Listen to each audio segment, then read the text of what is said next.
Hello, everyone. We're Temporal, and we're building an open source platform for building and running stateful applications. And we're super excited to have everyone here with us. We've got some great content, and I want to start out first by just introducing our speakers. So there'll actually be three of us giving this presentation today. It's a bit of an untraditional format, and it's our first attempt at it. So you guys have front row seats to something exciting. So first, I want to introduce Charles Zaluski, who is our CPO at Temporal. Our second speaker is Pira Tori, who is head of product for Temporal Cloud. And lastly, I'm Rylan Goldstein, head of product at Temporal. So we actually have three different classes of business use cases that we plan to cover. And we've chosen these three use cases because we feel they're very representative of some of the most common patterns we see from our users. And so first up, we have long-running processes at Checkr, which Charles will be talking about. Following that, Pira will talk about business transactions at Box. And lastly, I will cover infrastructure provisioning and operations at Datadog. But before we get into that, I want to give some brief background on our product and business. This is going to be a really, really brief intro to our company. So I highly recommend going to our YouTube channel or documentation or forums or the other intro sessions if you want something a bit more deep. So Temporal's story really starts out over a decade ago at AWS. Our founders, Max and Samar, were the masterminds and leads behind Simple Workflow, which was a critical internal service and then eventually an external service for AWS. And so they noticed a repeating pattern among developers that they were working with. And they noticed that developers were spending more and more time focused on reliability, boilerplate, error handling, and mitigating tech debt than they ever were before. And so they believed that there was a missing abstraction that was the root cause of all of this wasted time and the reliability issues that businesses were seeing. And so starting with Simple Workflow, they spent over 10 years across experiences at Google, Microsoft, AWS, and eventually Uber, trying to get the model right. And so after 3 attempts, our founders finally figured it out while they were working at Uber, and Temporal was born. And so Temporal really aims to solve the problems that our founders initially noticed 10 years ago, and essentially do it in a way that doesn't compromise the experience for developers. And so since the founding of Temporal, we've had the fortune of getting money from some of the world's best investors and getting to work with some of the largest companies on the planet. And Temporal also is a business built on top of the open source technology that we provide that's of the same name. And from that, we offer a managed service, which is our cloud product. And I'm sure that's something that Pira would love to tell you about if you reach out to him. And so this gives like a very high level overview of, the company and where we're coming from. But you may be wondering, like, what value does this thing provide to me? Like, why do I care? And so Temporal provides value in a ton of different ways, but there are three that are really especially worth focusing on. So the first one is that Temporal shields you from unreliability. And when you think about it these days, there's so many reasons for unreliability in modern applications. The infrastructure could be flaky and the server running your application could go down. The network could cut out. Your application could have bugs that cause it to crash in an unrecoverable fashion. And Temporal provides a development model and a runtime which elevates your application above these issues. So developers no longer need to worry about them when they're building applications, and businesses no longer have to deal with them when they're running applications. The second core value I want to talk about that Temporal provides is operability.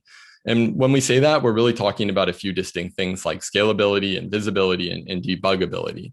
And so Temporal is highly scalable. Our workflow model performs just as well at 10 requests per second as it will at 100,000 requests per second. This means you can build once and have confidence that it will still work even if your business grows immensely. And Temporal workflows are inherently observable, and they give you unrivaled levels of transparency into your running business processes. And this level of observability also makes debugging incredibly straightforward, as failures are always surfaced explicitly to the developer. And then the final value proposition of Temporal that I want to talk about is that it drastically improves productivity for developers. And so, developers traditionally spend an immense amount of time writing and time and energy writing code to prevent things from going wrong, essentially. And so Temporal abstracts the concept of failure, surfacing explicit error states, which remove the need to guess about potential outcomes. And so other productivity killers like application upgrades, application versioning, debugging, they're also all first-class citizens in the product, which completely removes the headache of having to, deal with these from your developers' plates. And so these benefits also serve as a secondary purpose, and they're going to act as like a great high-level checklist for the rest of these presentations about whether Temporal is a good fit. And so, throughout the next 3 talks, we're kind of going to be going back to this checklist and understand if the specific scenarios that our users are facing are ones that make sense to solve with Temporal. And so without further ado, I'd love to turn it over to Charles, who will tell us a little bit about what's going on at Checkr. So as Roland mentioned, the goal really of these case studies or examples is to give a better feel for what applications tend to be a good fit for Temporal and where the benefits tend to come from. And so the general topic that I really want to talk about is business process applications. And Checkr is a notable example of that, although there are many others. And arguably, business process applications are, I think, probably maybe the oldest form of software application there has been, at least in a business context. We see these, we all use them in our daily lives for maybe because we're an employee of a company and so we interact with an HR application. Maybe we're a customer of some service and so we interact with some other kind of business process application there. But what you tend to see is it's some sort of an application that's designed to automate some manner of process. And because it's a business process, it tends to involve people. But then again, it also involves systems, and there's all kinds of, you can kind of imagine almost any business domain where there's been some form of automation like this in the past. I think the best way to typify a business process application is to say that it's automating a process, but where there is a clearly correct and incorrect way of participating in the process. So meaning like these are not open-ended applications. There's a specific business logic that they're supposed to follow. So this isn't like working in a shared document or something like this. There's a right and a wrong way to do things. And part of the job of the application is to make sure things are being done the right way. The other thing you oftentimes find in a business process application is that there's something about it that requires that that it run in some kind of a schedule. There's some deadline you have to live by, or maybe there's some condition changes based on the financial period of the year, or there's some compliance requirement that means that something has to be met by a certain date. So there's some notion oftentimes of a schedule that's happening in the background. Very, very common is these applications expect, while there's a process that needs to be executed, there's an expectation that there are people or other systems that are participating in that process. And so you have this software that needs to kind of automate something, but then from time to time, you can't just automate it within the four walls of this application. You need to rely on some external party or system or service doing something to make the process advance. However, your application can't control this. You can only kind of wait on this outside thing to do what you want it to do. And then the other thing you tend to find with the business process application is that these things that you need, this process itself, the steps in this process are separated by time. And so in between any two steps, whether it's an outside force or not, it's very common that there's seconds, minutes, hours, up to years in between any two steps happening in a process. So if there's a right way of doing things, sometimes there's a schedule, something in the outside world needs to participate, and the distance between any two things in the process tend to be measured in years. So like I said, many applications fit this model, but let's look at these as kind of the four main ingredients that define a business process application. So if this has been around all this time, it's a fair question to ask, why would you contemplate a new kind of a platform like Temporal to implement an application like this? And there's a handful of reasons for this in the general, and then I'll give you Checkr as an example in the specific. So the first thing that you find with these kinds of business process applications is it's not very easy to build features that rely on external things that you don't control. So there are many kinds of applications where when you want something to, when you can always expect something's going to do what you want it to do, the nature of how you implement those features is much simpler and more straightforward. As soon as an application requires that a person or another service or system participate, but you don't get control over that person or system, the features start to, a simple feature starts to get very complicated. So, and the reason why is because now your feature needs to not contemplate just the so-called happy path of whether or not the user does what you want them to do when you want them to do it, or whether the system does what you want it to do when you want to do it. But now you have to start accounting for all of the different cases where you don't get exactly what you want from the outside thing. So maybe the user never responds back to an approval request. Maybe a document never gets submitted. Maybe a service that you rely on never responds back with the result that you want. So at this point, teams have a choice. They can either hope for the best and assume that those things don't happen, and then they're going to pay the price later on in unreliability, or they're going to have to start to anticipate all the different ways things go wrong and account for those in their own implementation. And a simple example of this would be like retries. So for example, maybe you have some process by which you need to collect payment.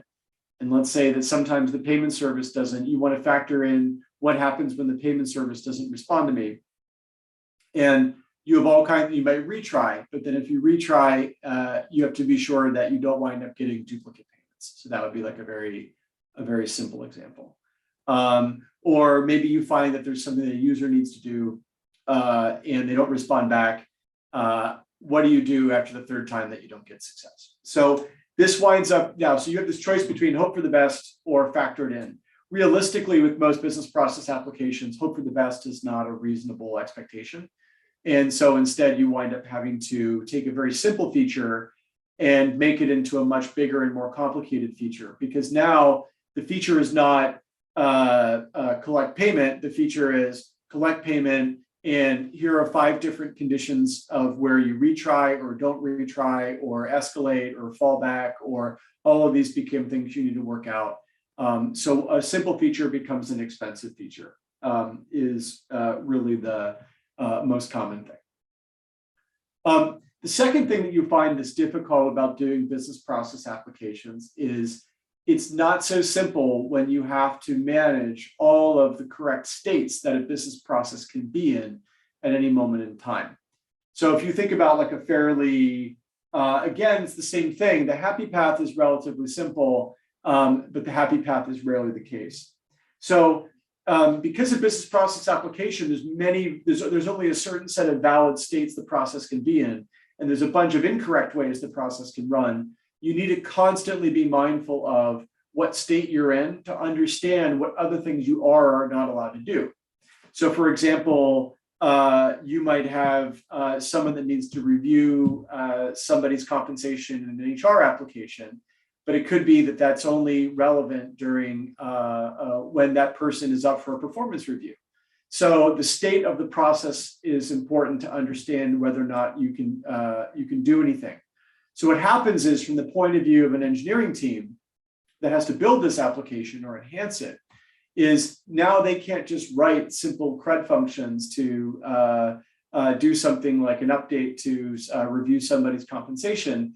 Now that CRUD function is contingent on what the state of that process is in a given moment in time. And this is what you will hear oftentimes referred to as a state machine. So there are lots of different pre-existing approaches for how people wind up building so-called state machines, but all of them essentially require a significant amount of additional work compared to the simple version of the feature. Because essentially now you have one feature, which is just you have to implement, which is how you get some sort of an update into your application. But you have to have this whole other set of features, which are minding after the state of every process running in the application at any moment in time. And that winds up being an order of magnitude more effort than the feature of just accepting the update in the first place. And not only is this feature an order of magnitude larger, but it tends to be the case that this same feature is implemented in many layers of the application, not just one. So these state machines are commonly, there's some amount of work that winds up getting done at the database because you've got to be much more thoughtful about the schema and the data model of how you kind of represent a state machine for your application. It's very common these state machines also require some amount of custom SQL. You can't just rely on the simple SQL of like a common CRUD function. And then it's also common for these state machines that the code that you write in terms of the amount of logic you have to factor in gets much more complicated. So you sort of wind up paying the price for this from the engineering team winds up paying for a price for this when they build these features, both at the database level, at the SQL level, at the application level, and even in a few other areas I'll get into later. The third example of why these the kind of so-called classical approaches to building business process applications can be difficult is that managing a schedule is seemingly simple on the surface is actually pretty tricky to do. And again, this is a case where, well, actually, this is one where it would actually be, even into the happy path, it's not that simple to do inside your own application. So if you think about something like, let's say, an HR application that has to pay somebody every on the third Thursday of the month, building a feature inside your application to make sure something always happens on the third Thursday of the month is not a simple thing to build in and of itself. And that would sort of be the happy path. But you can imagine that all of a sudden a simple feature once again became an expensive one. But then in addition to that, the odds that you can rely on your own application keeping track of the third Thursday of the month is pretty low, because you need to be assured then that your application will always be available at all hours of the day and all seconds and minutes of the day to make sure the schedule is successfully executed. In order to do that inside your own application, you'd have to come up with all kinds of mechanisms to make sure that it's very highly available so that you didn't drop anything. And of course, that's not really what most organizations wind up doing. They wind up instead building a dependency on some external scheduler to basically externalize this from their application and rely on something else which is more reliable and available. And that really brings me to the next point, which is when you implement a business process application the so-called classical way, it's not to say that it's free either. I've tried to illustrate why it's a productivity drain on the team that's building the application, but it's also the case that even after you build a retry logic or a state machine or a timer, even after you wind up going the expensive route to build these yourselves, you invariably wind up having to also build dependencies on lots of other bits of infrastructure, commonly a database. I already mentioned maybe some third-party scheduler. And then it's also not uncommon to see somebody implement a queue as well. So what I'd want you to kind of think about when you think about building any kind of regular business process application the classical way is to say that there's all sorts of situations where simple features become expensive features when you have to account for the complexity of a state machine or a schedule or the variability of relying on other external systems or people that don't always do what you want when you want. And beyond turning simple features into expensive features, you wind up paying the price of new infrastructure anyways. So let's talk a bit about Checkr and use a tangible example for kind of a more general description. And for those of you who don't know, Checkr is at this point probably the world's most famous and I think largest background check service worldwide. And different compared to legacy background check services, Checkr allows customers to perform background checks on future employees entirely as a cloud service, as an API. And this has made Checkr quite popular because of its usability and its automation. And they perform tens of thousands of background checks a week for all number of employers all around the world. So does the Checkr application meet our definition of a business process application? Yes, I think you could say that's the case. So are there correct and incorrect ways of participating in a background check? Clearly the case. Background checks have legal implications. They have personal privacy implications. You can't run a background check process any arbitrary way. There are a handful of right and correct ways to do it, and a bunch of ways which are clearly incorrect, up to and including the point where you're perhaps on the wrong side of certain legal and compliance requirements. Sometimes happens in a fixed schedule. Yes, absolutely the case. There's all kinds of deadlines and gates that you have to consider that run on a schedule when you run a background check. Most notably for background checks they depend extensively on people and systems to do things, but you can't always control them. So background checks sometimes require researching things at state and local courthouses. They sometimes require waiting on systems that aren't available for all hours of the day. There's all kinds of examples of background check process steps that rely on outside actors doing their part, and they don't always do them when you want them to. And of course, this is definitely separated by time. So background check processes commonly take anywhere from minutes to hours to weeks, depending on the circumstances. So Checkr is very much a classic long-running business process. So why did they wind up with Temporal? Well, the first thing I would say is that, like most organizations that wind up adopting Temporal, Checkr started with the so-called classical way of implementing a business process application. And the Checkr engineering team was quite talented. And so it's not like they certainly knew how to use all the typical patterns and tropes that are expected to build a business process application. And they also wound up employing all of the kinds of infrastructure that you need to run a business process application like this.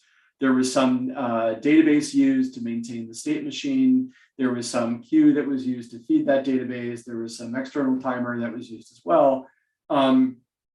Notably for Checkr, the other interesting bit is that their business processes were of arbitrary length. In other words, like a background check could take many, many steps or few steps, depending on the state or the locale that the employee was working.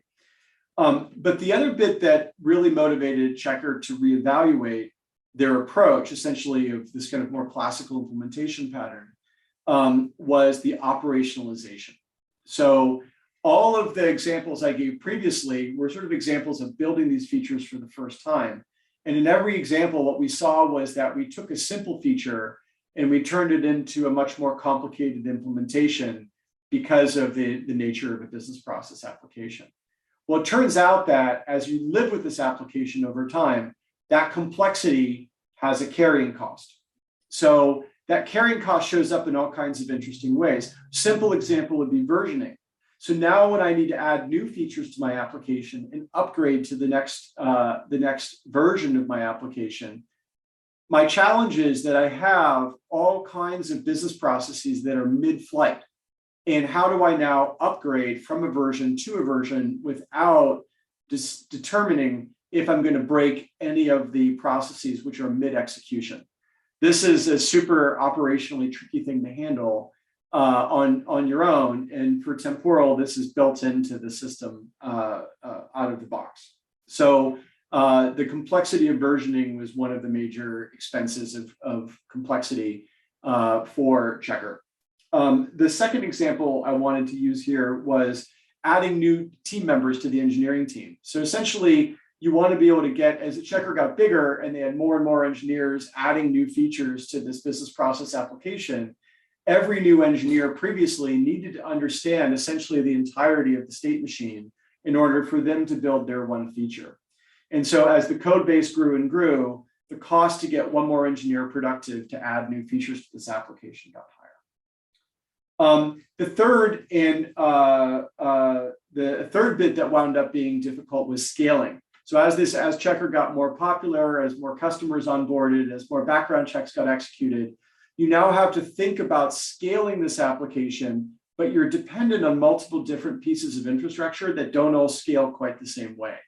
So the complexity of scaling this as the application grew became another consideration for reevaluating the approach.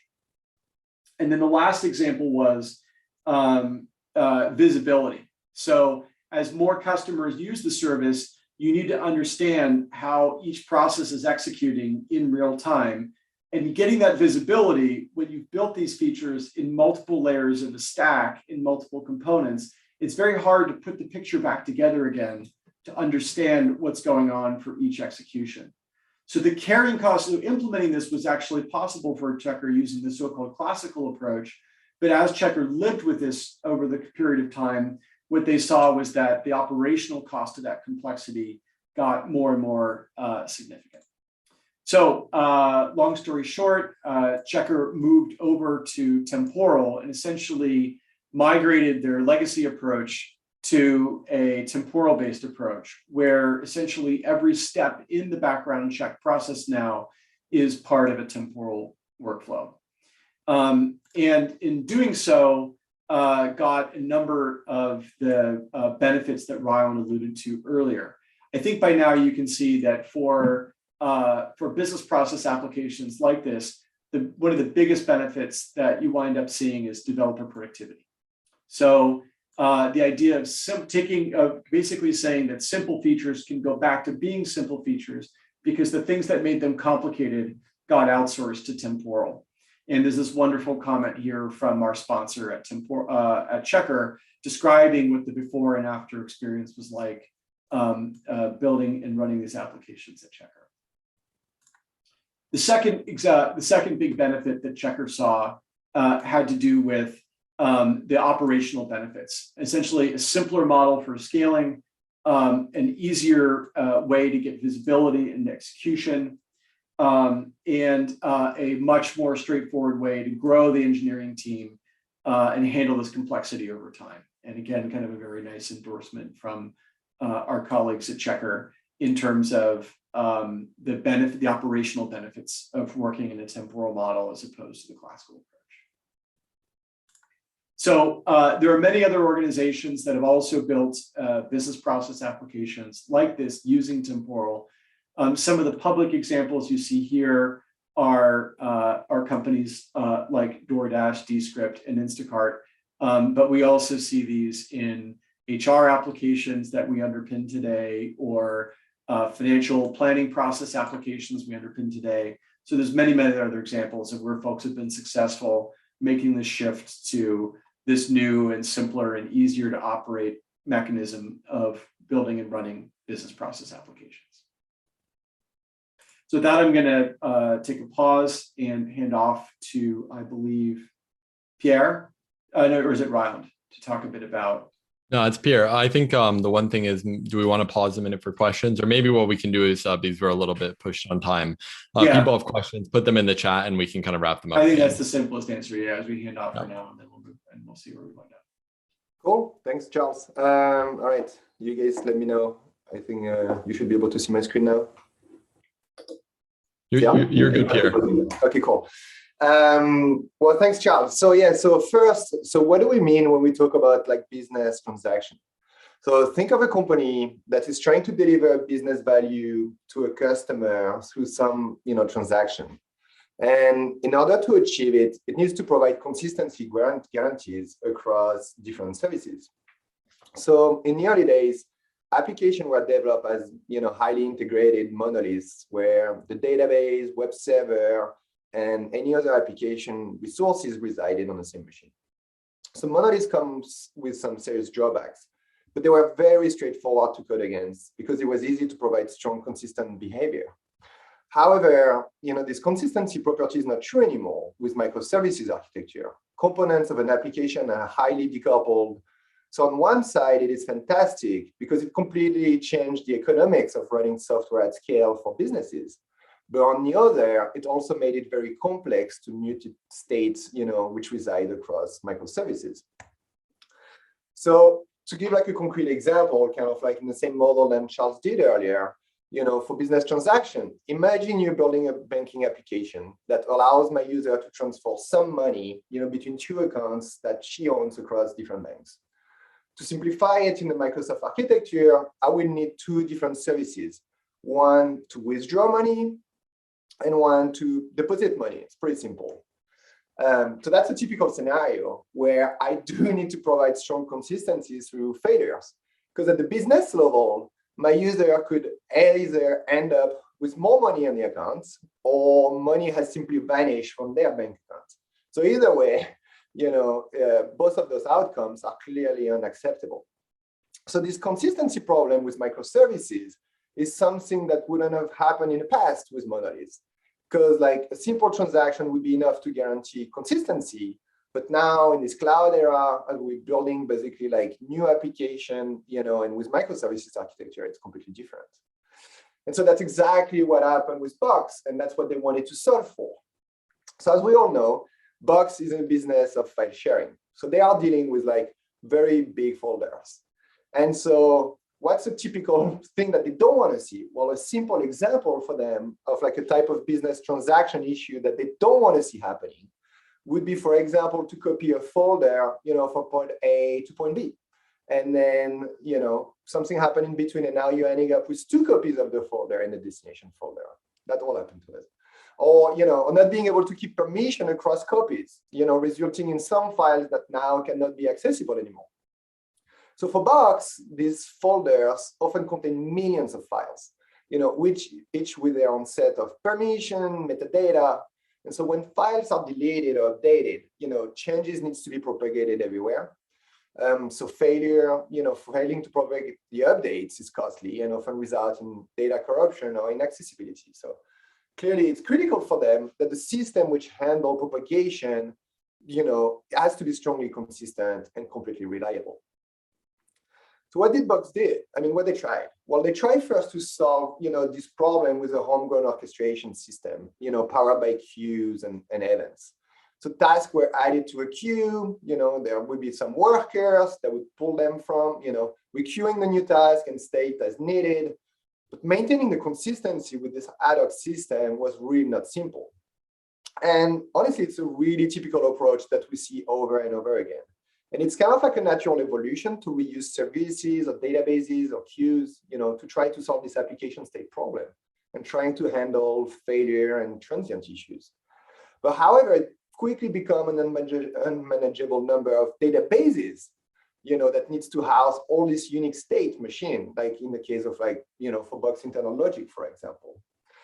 And then on top of that, it's really impossible to know what's in flight. It's difficult to observe an operation state and the progress, not to mention, okay, what happened if I pause or restarted, basically something that's already running. And so Box realized this and eventually used Temporal to solve exactly for those type of issues.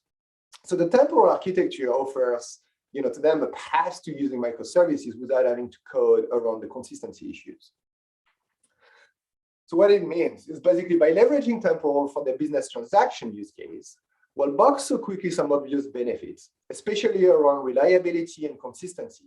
If a workflow failed, it would resume simply where it left off. Error handling become really easy. Another thing that Box saw was developer productivity benefits. And those were probably less obvious, actually, because the temporal model mapped really well to the company organization itself. Meaning, if a team is in charge of file systems and is building templates to do operation around the folder organization, well, it was really easy for a team that, for example, is in charge of folder governance to just pull this workflow from the file team and then plug in their governance activities. And it kind of all magically fits together and work really nicely. So going back to kind of that theme we have been using during the presentation that Charles and Ryland basically that we all reused, going back to look at it, what are the key thing that Box kind of saw? Well, first, it was really around this reliability and consistency, as we talked about, because now they are have a way to solve for this big issue. They don't want to see things to be copied twice or things like that. As we have seen also, it was also an impact on developer productivity, because for them, the code meet finally the organization structure, but also because they finally could do workflow as code. I think a lot of a solution can also have specific DSL or things like that, which is not the case with Temporal. It's really workflow as code, which was really nicely fitting in the developer model and developer mindset. They really understand what's happening. So kind of what's next at Box? Well, Temporal is really becoming a topic. And so, there's an increasing number of teams that are using Temporal for new projects and migration of legacy system. And so while the system, while the use case was pretty narrow and focused at the beginning, Well, now we are like clearly seeing like a big push for adoption. Same thing. It's one of the use case. It's one of the example of what business transaction is. Like if you go online, check basically our like use cases, you're going to see Snap and Coinbase, and we have a lot more kind of a description of that type of use case out there. Thanks, Ryan. Awesome. Thank you, Pierre. Yeah, and once again, if you have questions, please get those in the chat and we'll be happy to answer them in a little bit. Cool. So I'm going to be talking about infrastructure provisioning and operations today. And so when I say that, I'm really talking about, the entire life cycle of defining, provisioning, updating, and managing your infrastructure. And so kind of harkening back to 20 years ago, infrastructure provisioning, it wasn't really a common problem unless you were like running a data center or colo or something like that. But over the last 2 decades, the amount of infrastructure required to build a simple business application has dramatically increased. And it's no longer possible to run a majority of applications with a single server and database anymore.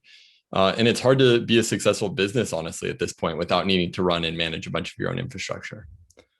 And so at the beginning of this transformation, users managed their infrastructure through vendor UIs, CLIs, APIs. In many cases, this meant literally clicking through a dialog to create new infrastructure. At best, it meant custom bash scripts that could call vendor APIs in order to create, update, and delete things, but even that was sort of rare. And so as infrastructure needs grew, this approach became more and more impractical. And so there were solutions that eventually did come along. The ones on the screen are some of the most well-known, and these frameworks were some of the first to solve core parts of the infrastructure and provisioning problems. Ansible and Chef made it much easier to define and remotely execute what people used to call runbooks, or just basically tied together bash scripts in order to initialize new infrastructure. And Terraform and Pulumi made it possible to define infrastructure as code, which was novel. Unfortunately, this only solves for part of the problems with infrastructure provisioning. Even when using one of these tools or multiple of them in conjunction, there's a ton of gaps. So some of the questions that might immediately come up are, these are all frameworks. How are you running them? What happens if the server that's running them goes down? Once you finish running them, like where are you keeping the state? And then there's a more fundamental thing, which is like cloud infrastructure is dynamic, and these are all like representing a point in time. So how often do you update the state to make sure that there's no drift occurring? And I think it kind of all just, sums up to like who runs the run books. And so in other words, these are all partial solutions to a much broader problem. And there's really never been anything historically to tie them together. And so I think now that there's this sort of generic definition of, what I mean by infrastructure provisioning and operations, it's a really good segue to talk about the specific situation that, Datadog was facing. For those of you who don't know, Datadog is the leader in cloud monitoring. They're awesome. Go check them out. And to use Datadog, customers integrate standard libraries into their application, which automatically sends metrics and telemetry to the Datadog service. Then Datadog collects them and persists them in a highly structured way. And customers of Datadog can access the metrics information through a very, very powerful dashboard that Datadog provides. So in order to provide that experience that I just described, especially at scale, Datadog needs to run a lot of databases. And it's not just that there's like a lot of databases to manage. Datadog is doing pretty well as a business, and therefore they need to constantly add new databases. And if running and scaling these databases weren't enough, Datadog also has to continuously patch and fix issues and make changes to the databases that are already running. And the fun honestly doesn't even end there. Datadog also has to handle things like backups, migrations, and upgrades for all of these distinct databases. And while the graphic may seem like it's all happening at the same time, oftentimes these are done in a one-off fashion to individual databases. And so, these are the challenges and problems that Datadog is facing, but like, how have they solved those? So until recently, there basically wasn't a standard solution at all. Most of the time, the answer came down to a human operator manually running a combination of scripts, queries, and commands in order to reach the desired result. And in many cases, Datadog team members would copy paste different scripts together to solve each individual operational issue they encountered. So this design led to a bunch of issues. A human was required to tie everything together, which meant each operation had an immense room for basic human error. Furthermore, the operator was required to wait hours or even days in some cases for the operation to complete, which wastes immense amounts of valuable developer time. And all of these things lead to a very undesirable situation, which forced Datadog to reconsider its options. And one of those options was Temporal. And while at this point, it may be clear that Datadog definitely need to solve for something, it doesn't necessarily tell us that Temporal is the right fit to solve that problem. So to give ourselves confidence in that, I think we should go through the checklist, which we defined at the beginning of the session, and see if it makes sense in the case of Datadog. So I'm going to go ahead and read these quotes because I think they're especially impactful. Although we had very good runbooks about what to do in case of an incident or if there's an operation request, the problem was that we lacked the glue to reliably tie things together. And so I think it's clear from this quote that there was definitely room for improvement in terms of reliability. And so I think it's pretty safe to say that first box is checked. And as an aside, I also think this quote is very relevant to the topic of Terraform, Ansible, and other similar tools, which I was touching on at the beginning of this. As I alluded to, these tools all solve for an important gap in the infrastructure ecosystem, but none of them provide a reliable fabric or glue to stitch it all together. The next one is Temporal was not just executing all the commands, it was saving time. Some of the operations involve moving data around that can take forever. And so that means context switching for the person calling. Having a computer doing that for you is way better. And so I think, having to, do all of this stuff manually sounds like it was definitely a productivity killer. And so I think we're pretty safe to, check that second box as well. And I think, this really just comes down to the core value that Temporal provides, which is that it just removes undifferentiated work away from developers. And I think that's exactly where the productivity that Datadog, experience came from. And then the last one is, we had close to nothing. We had runbooks, bash for loops, and what we call toolboxes, which is like a pod running in Kubernetes next to our cluster on which we can run commands. Temporal was filling a giant gap in our operations. So I don't even know if I need to do any more exposition on this one, because I think it's pretty clear that in terms of operability, that Temporal immediately brought a ton of missing pieces to what Datadog was doing in the past. And I know having talked to them quite a bit, that they have seen a huge improvement in terms of the way that they can diagnose and debug things when they're running in production now that they're using Temporal. And so I think it's very safe to say that this use case is a great fit for Temporal, at least at a high level. And so, once it became clear that Temporal was a good fit for Datadog, it kind of became a practical question of how that works out. And so the goal was to remove as many manual processes as possible, automating the majority of the work that was draining time and energy. And this practically meant replacing collections of scripts with workflows in standard languages such as Go. And an interesting note is the Datadog team chose not to migrate everything at once, but instead took an incremental approach, migrating 1 or 2 processes at a time. This is another awesome aspect of Temporal, which a lot of systems don't offer, which is that you don't need to go all in at any point. You can always do a piecemeal approach. And so the end result ended up looking something like this. Instead of having a human operator who acts as the glue tying everything together, Temporal does that work now. And that means that operations which previously required a human to wait for hours are now completely asynchronous. And furthermore, because the steps are automated and guaranteed to execute, there's very little room for human error, leading to far less bugs and production issues. And to, kind of tie it all together, I think there's like an especially representative quote, which is moving to Temporal not only improved reliability and continuity, it also improved productivity because team members no longer needed to sit and wait for long running operations to run. They just let their workflows handle it. And so I think this is really a good encapsulation of everything that Temporal does, which is not only does it make your system run better, it does it in a way that's more enjoyable for you to do it in the first place. So that's what I had for the Datadog presentation. I did want to end it by just calling out that there's a bunch of other companies who are doing the exact type of thing that Datadog is doing with Temporal as well. So Hashicorp is one of the earliest adopters of our technology. The entire HashiCloud offering is built on top of this. Netflix is using it for internal provisioning alongside of Spinnaker, which is one of their open source products that they maintain. And then Stripe is using it very aggressively for a lot of their internal provisioning for their platform teams. And so we definitely see this pattern coming up over and over again. So that's all we have in terms of the business use cases. We really appreciate everyone, being here and taking the time to, hear us chat about Temporal and ways that you can take advantage of it. And I think this is a great time. If people have questions, we're happy to answer them.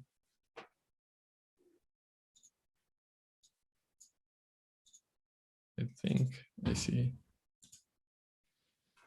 Yeah, while we're waiting for questions, I think the thing that as we pulled together this presentation and we wanted to better explain like the business motivation for why different organizations adopt Temporal, I think one of the threads you just see across all of this is that this is sort of like Temporal is a new way to do old things better.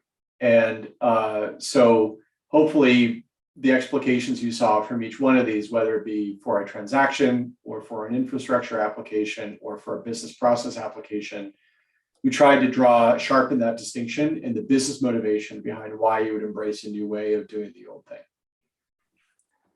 Awesome. I actually have a question that I can kind of pose for Pierre to start things off, which is, clearly Box had an existing system when they transitioned to Temporal. It wasn't like they were starting from scratch. So can you tell us a little bit about like how that actually played out? Yeah, so I think I was actually I feel like you've been closer maybe from the use case. So if you wanted to kind of like go through it,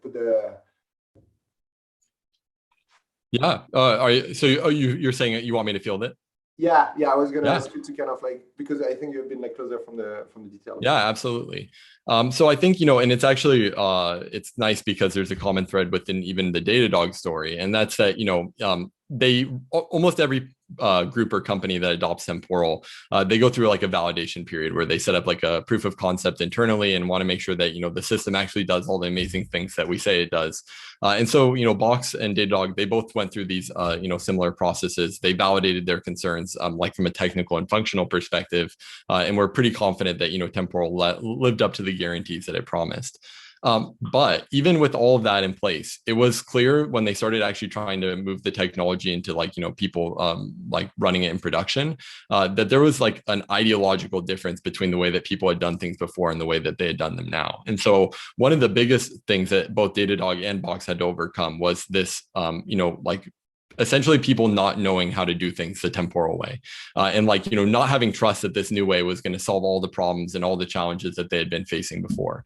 And so I think both of them, some of the biggest, things they'd overcome was like the education aspect. And so the way that they actually ended up doing a migration to kind of make the education aspect very, very easy is that they did things very, very incrementally. And so for, the Box case, they started out by saying, okay, there's this core set of file operations. Let's just move like the most simple type of file operation over to Temporal, keep the other existing system running side by side. Then we can also know, okay, comparing them when they're both running in production, how is one doing versus the other? Is Temporal truly giving us an improvement? But it's also giving people, time to actually absorb and understand the way that the new world will be with Temporal in place. And that way they can feel very confident once there is a complete migration to Temporal that, they're not just at a loss for what they should be doing. So I think that was the approach that both Datadog and Box used. I think Datadog is still in the process of doing this at some level where like 90% of what, they plan to move over has been moved over, but there's still some lingering parts that, they're trying to win over the remaining kind of holdouts on. Thanks, Brandon. So maybe another question is kind of like, we talked about what's a good fit, where we see like what's a good fit for Temporal. But I think like, what do you think is not a good fit for Temporal, I guess? Yeah. I think the most clear case is that if reliability isn't important, it's probably not a good fit for Temporal, right? So if you need some sort of like stateless compute system, that like Temporal is not about stateless. That's not the core problem it's trying to solve. And so that's an immediate flag. Like if you don't care about, the state or the reliability, like you should definitely rethink if Temporal is the right option for you. I also think, kind of along the same lines, like we're not meant for like a general purpose messaging system. So if you're just trying to do something that's super high throughput, like sort of pub sub, like that's not the right fit for Temporal. We're not a replacement for high throughput pub sub systems. There's some use cases people use pub sub systems for today that they probably shouldn't be, and they should be using Temporal. But the most traditional core set of like pub sub is not something that we're trying to solve. So those are some immediate ones. I would say if you're trying to, provide something that isn't for a technical audience, like if the end person who's writing your business logic isn't a developer, that's not where we fit. We aren't low code or no code today. We're a great platform for building those products on top of, but we're not providing that as a first class solution as part of the product today. So it's not something that is ideal fit for us. So yeah, I think those are a few. Maybe Charles has some additional ones if I missed them. Yeah, I mean, I think at the most basic level, there are all kinds of applications where you don't care about the state of things, and most of those were not, that's the main thing.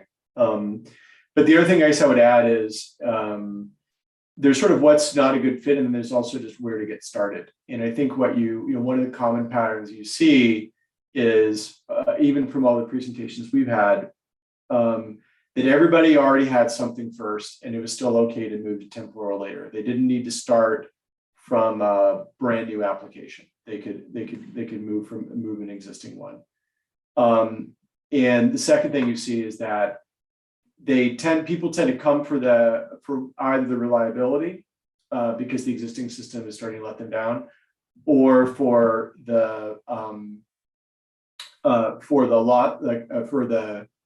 kind of basically wrangling the complexity. Like the cases where we're here where people were scared to add more features to their application because they could no longer trust that when they stage changes that they knew what was going to happen. So it tends to be pretty, the motivation to start with Temporal tends to have a pretty sharp edge on it.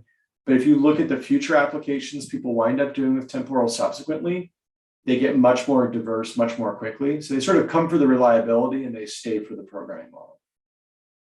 So yeah, I think unless there's any other questions, we can probably call it for this session. I'm pretty sure we're going to do this again in the future. So if anyone else, kind of thinks of new questions, you can catch us on the next one.